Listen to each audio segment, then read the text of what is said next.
Hello everyone, and welcome back to the Garage with Bonesaw.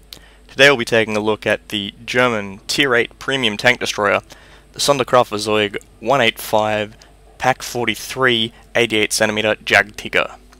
So, pretty much, the Jagdtiger is a very interesting tank in World of Tanks. It was one of the first premium tank destroyers to be introduced into the game, and essentially it's started a trend for vehicles that are essentially an already existing vehicle in the game, downgraded a tier and re-equipped with a different armament as a premium vehicle. So we have this thing, which is essentially it's a Jagdtiger. It has the same frontal hull armor, same general structure, largely the same weak points. There are some differences now. I'll get to that in a minute. Generally speaking, yeah, the same function as the Tier 9 Jagdtiger, except that it's now at Tier 8 and with a different gun, which that being the 88mm Pack 43. And same thing in the British tech tree. You've got the AT-15. It's Tier 7 version of the Tier 8 AT-15, different gun, largely the same. So the Jagdtiger, as you might know, was a heavy tank destroyer produced by the Germans. The plan started in about 1943 for a heavy tank destroyer with a 128mm gun. They were produced from roughly 1944 through to 45. However, due to increasing damage to the German industrial capacity through Allied bombing, a number of these tank destroyers were actually built and fitted with a 88mm L71. As you can see here, instead of the 128mm cannon. And this was mainly just because of the fact that they couldn't produce enough of the 128mm cannon, so they had to refit them with the 88mm. And in terms of gameplay, it does change the tank somewhat substantially. First of all, as I mentioned, it does have the same armor as a standard Jagdtiger. So it has 250mm of frontal armor. Now, when it says 250mm of armor, that's cheating a little bit. 250mm is on the casemate. The upper slope is the same as on a standard King Tiger, so it's 120mm at an angle. And the lower plate is, I believe, 120mm as well. Actually, I think it might be 140mm. I'll need to check that. Anyway, side armor 80mm, rear armor 80mm. You're going to be very, very weak and vulnerable from the side, especially with only 22 degrees of traverse speed. And for a 70-ton tank, only having 700 horsepower of engine power, you're not going to be going anywhere very fast. This thing has a speed limit of 28 kilometers per hour. Generally speaking, you won't get past about 25, so it's not a very fast tank. However, for a Tier 8, with the armor that it has, it's very, very capable of engaging at quite close ranges and kind of those frontal assaults. Unlike its bigger brother, the proper Jagdtiger, if you could call it that, at Tier 9, which plays more the role of a sniper. You can still snipe with this. The gun is very accurate, with a .31 accuracy, 203mm of penetration, 240 average damage. It's the long 88 that we all know and love. We've seen it on plenty of tanks. However, the .31 accuracy is great, the 2-second aiming time is also great, and the 11 rounds per minute is also very significant. Very high rate of fire. And it means that you can really snipe for those weak points. This tank can really punch above its weight, especially against sniping for weak points, because you have a good rate of fire. It means that even if you miss, you'll have a follow-up shot rather quickly, and you can just deal that good damage and keep chipping away. And unlike the Tier 9 Jagdtiger, your armor is a lot more substantial for your tier. The Tier 9 Jagdtiger needs to snipe a little bit more, and use that heavy alpha damage of the 128 to kind of compensate, but for this Jagdtiger it's a little bit different. The downsides of this tank, though, is that since the most recent changes to the German Maybach tanks, I guess you could say, in, I believe, patch 8.6, there was some changes made to the engines of the vehicles, right? So this thing still has that 700 horsepower engine that the Jagdtiger at Tier 9 lost. However, the Jagdtiger at Tier 9 got a number of buffs to its suspension in terms of its acceleration and its terrain crossing capability, which means that it is technically more agile than the Jagdtiger 88. The other downside is also they changed some of the weak points on the Jagdtiger. On the Tier 9 Jagdtiger, this machine gun port is no longer a weak spot unless you hit that very, very small gap right there. On the Jagdtiger 88, it is still a weak spot. Wargaming are somewhat hesitant to mess around with weak spots on premium tanks and things like that. They don't like to really change them too much because people have obviously paid money for them. So while this thing still has 120mm on the lower plate, unlike the Tier 9 Jagdtiger, which only has 100mm,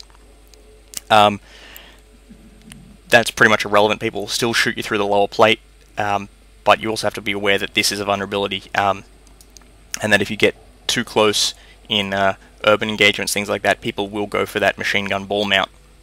The other weak point that needs to be taken into consideration on this tank is I guess the mounting behind the gun mantlet. Now, the gun mantlet itself is very, very tough. Your enemy more than likely won't penetrate it.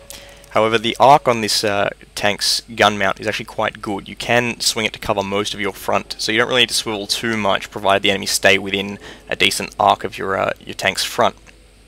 The downside, though, is that if you're pointing your gun away from an enemy, they can shoot into this gap and deal damage. Up close, it's more frequent. I have had it happen at ranges, though. Generally fluke shots at long range, but up close, it can be a very potent way for the enemy to deal damage to you, especially if they kind of get up alongside you, side scrape, and prevent you from bringing your gun to bear. Overall, you need to team up with someone in the Jagdtiger 88. You either need to either pick a position in an urban scenario or something like that, where you can lock your flanks in with buildings and cover to make sure the enemy don't outflank you.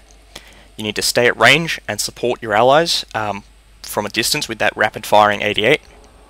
Or you need to team up with someone. You need someone to protect your flanks, because a Jagdtiger on its own is extremely vulnerable. Your low traverse means that you really can't protect yourself. Things like light tanks and medium tanks will destroy you very easily, because although you have 1300 hit points, that's a pretty medium amount of health for a tank destroyer. Things that can get around you will get around you. Comets, T-54s, Type 59s, anything that can move faster than you can turn will get behind you. They'll more than likely shoot your side or rear plate and just absolutely wreck you. And getting shot through the side plate does other problems as well.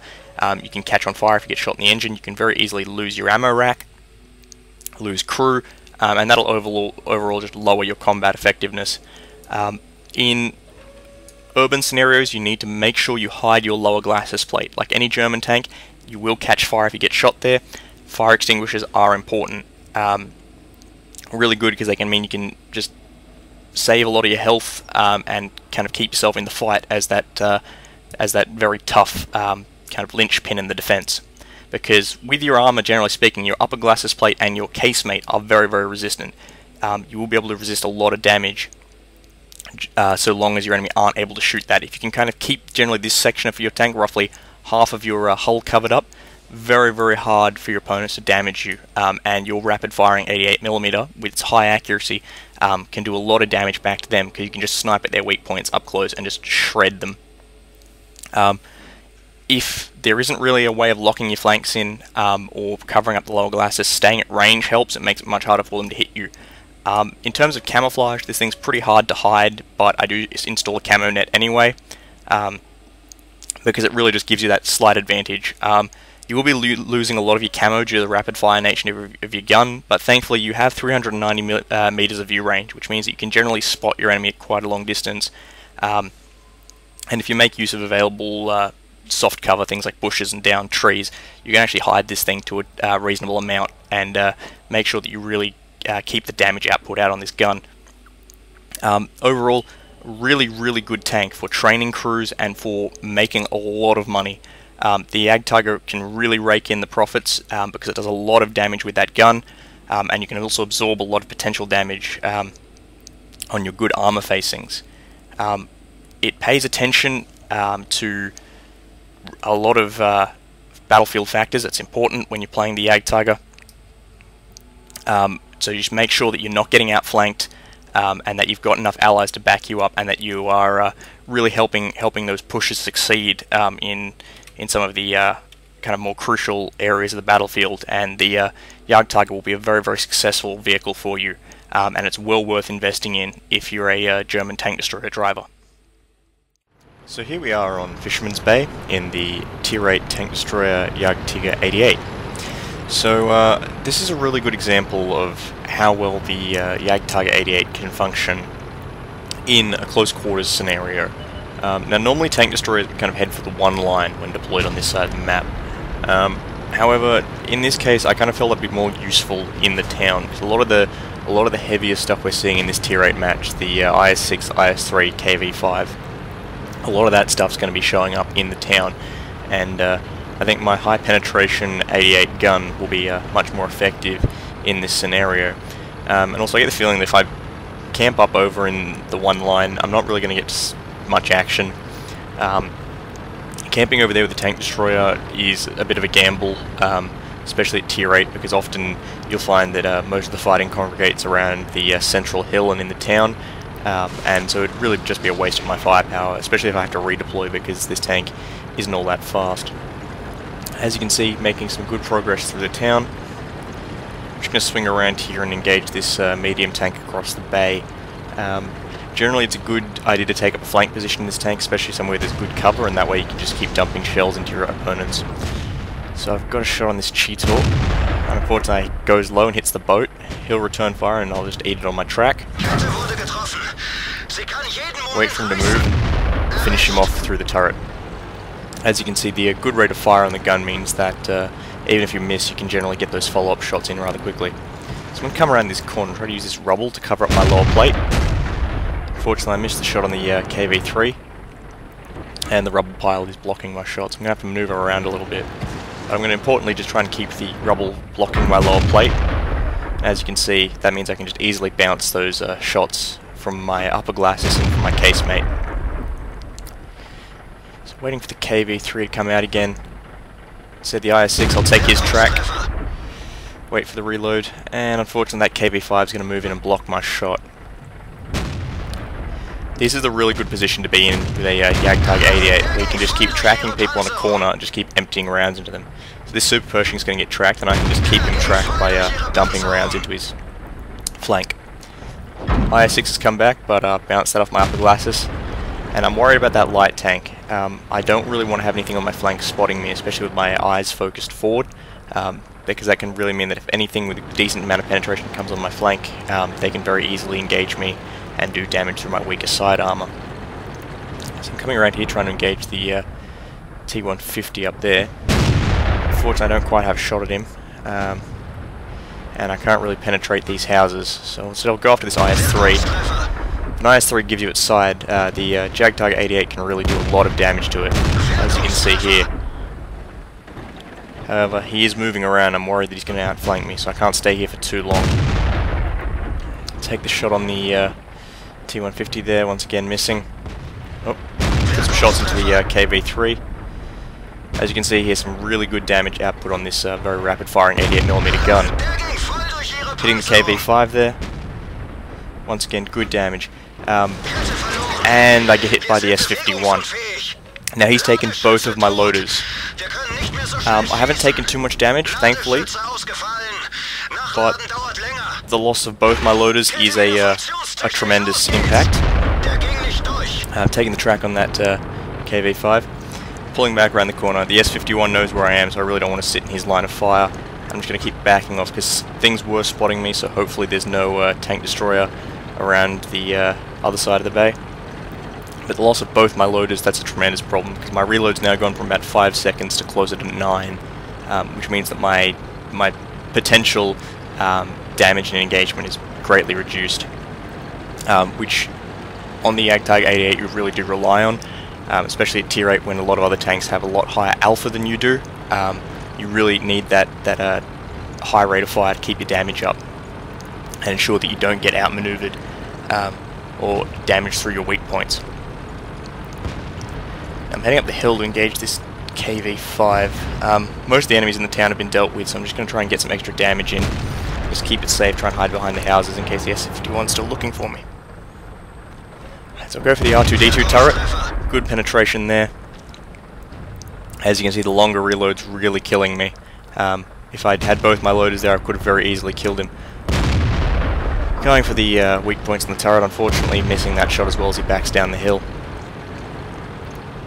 We are winning 8-5, which is still a pretty good number. However, a lot of our heavies in the town are pretty beaten up. Missing the shot on the cupola there. Really want to get out of the way of that Super Pershing. Thankfully, our GW Panther takes him out. Alright, we've got a tank destroyer at the end of that lane there, so I'm going to come around this side of the house, try and put cover between me and him while I advance, and get a shot on him.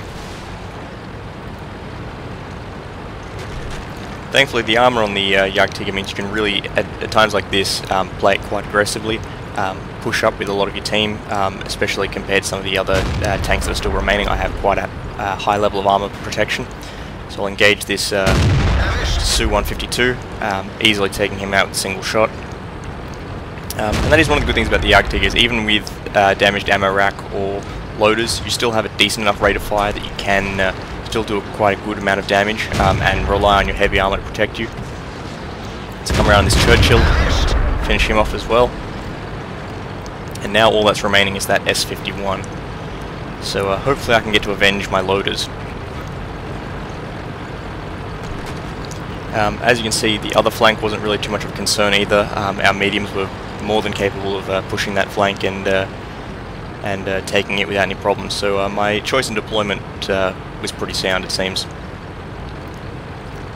Alright, now the S-51's probably going to be around here behind this berm. Alright, we've spotted him. Time to get the gun on target. Now I can't... Oh, he's fired and he's missed, that's good. Unfortunately I missed the shot there. Someone's taking his gun, I believe. Gotta wait for the reload, and I don't want to waste my shot, so I'll let someone else shoot him first, and finish him off for my 4th kill. So here we are on Swamp, in the German Tier 8 premium tank destroyer, the Jagdtiger Mit 88. And standard battle, and pretty standard Tier 8 matching. As you can see, I'm paired up with my good friend platoon mate, Oberst-Feglein, and he's also rocking around in his Jagdtiger 88. He'll be heading to the left flank, whereas I'll be taking up a defensive position near our cap. Now, Swamp was one of the maps that was recently reworked. It's actually quite an older map from World of Tanks, and it was removed many moons ago simply because it was just apparently a pretty bad map. I never really seemed to mind it. I do remember there being a windmill up here on this hill, but that's gone now. I kind of miss the windmill a little bit, but really good map for very defensive tank destroyers like this one. So as you can see, the Jagdtiger doesn't exactly shift all that well. It didn't receive the same buffs that the Tier 9 Jagdtiger did recently in regards to engine acceleration and such. However, it's still more than capable of getting around, and it's not really a high-speed tank anyway. So you can see this French tank destroyer has made himself vulnerable. He's given me his side, so I'll do some good damage there against his side plate. As you can see, this very high rate of fire gun, easily putting a second shot into him. He's almost dead, which is very good. Very potent enemy tank destroyer, almost dead within the opening minutes of the game. As you can see, at optimum ranges, this 88mm gun can really do some very good rapid fire damage to the enemy. So trying to cover up my lower plate behind this rock here, whilst trying to engage the enemy down here at the choke point and help out our IS down there in the trench. This trench is actually a new addition to the map as well, that came with the rework. Really allows for some more tactical flexibility, because previously, as you saw, anything that came through that town would just very easily get gunned down by vehicles such as ourselves, myself and this Su-122-44.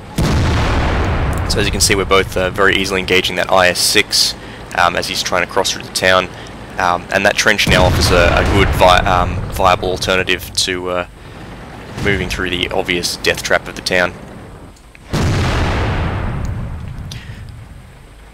So watching again for any further engagement coming from the north. We've got another heavy tank in the town, and it's a Tiger. I'm going to try and put some effective fire into him. Good shot there to the side of the turret. And he still can't see me, which is good. Oh, no, it appears he's got a shot on me, and he's only hit the track, which is good. Pretty good second shot in before the Su-122-44 hits him, but I want to back up and try and put my front to this T-25 as much as possible. The general rule of thumb in a Jagdtiger is really try not to give your enemy your sides, as you're more than likely to lose crew such as the loader from shots to the casemate. And generally speaking, this tank can't traverse fast enough to really cover the flanks. So I'm going to try and engage that AMX AC. Unfortunately, I'm bouncing off of his little viewfinder. I'm trying to get some accurate shots into it. Still bouncing, but I'll get one more in, and that'll finish him off through the viewfinder. I don't know what's going on with the replay, but for some reason it's not really giving me silhouettes on all the tanks I'm shooting at. But a good hit there on the IS-3. As you can see, this rapid-firing 88mm gun, more than capable of killing most enemies you should face. I've spotted an enemy IS. At this range he's going to struggle to engage us, but our 88mm gun can very easily damage him in very, very quick succession. Still keeping an eye on that IS-3. I don't want to take any flank shots from the IS-3, and I know the enemy can at least see me now. I can try and engage that T-25 to back up our KV-13. However, the T-25 gets taken out by the KV-13, so I'm going to go after the T-20 instead. However, he's not clear shot, so I'm going to go after the IS again. Good damage there. As you can see, this is a situation where the Jagdtiger does struggle to some extent, really trying to divide your firepower between multiple lanes, as it really can't traverse all that well, and the gun arc isn't huge. So at the moment I'm just waiting to see what will happen. If this IS-3 pokes the corner, I can very easily engage him, and I can very easily kill him as he's on a low percentage, and the IS is not a very good tank for poking corners due to its pre-angled piked nose. So I can see he's going for the corner poke. Unfortunately, MD Shooter, our Churchill Mark 7, is being quite aggressive, and I'm not sure if that's the optimal position there against that IS. Now I am concerned about that GW Panther. If I get spotted, he could very easily kill me, and I really don't want this IS-3 to engage me, nor this IS. So I'm going to try and put some good fire into this IS, damage him, and chase him off before he gets close enough to spot me. Unfortunately, he gets under my gun arc. The IS-3 is giving me his side plate. Finish off the IS-3. Alright, I'm going to back up because I know the GW Panther's going to be coming after me. Alright, circle around. And as you can see, the shell right there, that was from the GW Panther. Thankfully, he's dead. He's more than likely going to be taken up by our IS-6, yep. And now I know the IS is lurking down here, and I don't want him to get any side shots on me, so I've got to be very careful. I don't want him to outflank me and outmaneuver me, because if he's got his speed up, he can very easily get around my sides and do a substantial amount of damage. So I'm going to try and use this hill to pick up a little bit of cover on my sides. Take it easy, angle myself, try and bounce any shots he'll put into me. And yep, there he is, hiding at the bottom of the hill. He can bounce easily. I'll finish him with one shot and try and take out this T-20. T-20's trying to shoot me in the lower plate, and unfortunately he's just too maneuverable. I can't really engage him anymore, and we've won this game by a cap. But 4 kills on a defensive engagement with the Jagdtiger. As you can see, very effective defensive tank, taking no substantial damage from the enemy.